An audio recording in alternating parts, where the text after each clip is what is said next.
Yana men erkaklarga bir sirni aytaman. Tashqarida ayollarimiz bor, shuning uchun qattiqroq ham aytaman. Opalarimiz ham eshitsinlar.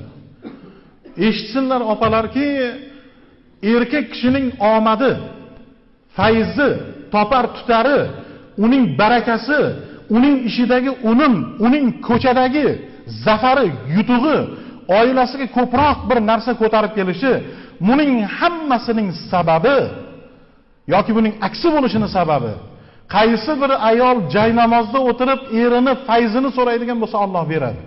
Ana shuni sababidan o'sha ichi yurishmayotgan oilalar yoki munosib hurmat ko'rmayotgan ayollar shuni yaxshi bilmog'i kerak. Eri agar fayzi bo'lsin, erimni topgan tutganida baraka bo'lsin, oilamda butunchilik bo'lsin, shu erim qilayotgan mehnatida baraka topsin iloyim desa, joy namozda o'tirib o'sha erni fayzi bo'ladi. O'shani barakasi bo'ladi.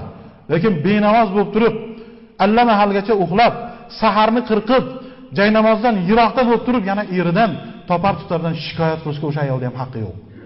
Aslida haqqi yo'q. Buni esa o'rgatadigan kim? Yo'lga soladigan kim? Ro'zg'or boshi. Mayli. Ayolingizga jufti halolim, ovqatni shirin qilmasang ham mayli. Nonni kuydirib yopsang ham mayli. Mayli mana bu ro'zg'ordagi shu ishni kam qilsang ham mayli. Biroq Robbining buyurganini joyiga qo'y. Qolganini Alloh beradi. Desak, uncha-muncha kamchiliklardan ko'z yumsak, namoziga sharoit qilib bersak, ibodatiga sharoit qilib bersak, o'sha uyda fayz bo'ladi. O'sha uyda inshaalloh baraka bo'ladi. Ana shu narsaga erkaklar ham, demak, alohida ahamiyat qilmoqimiz kerak.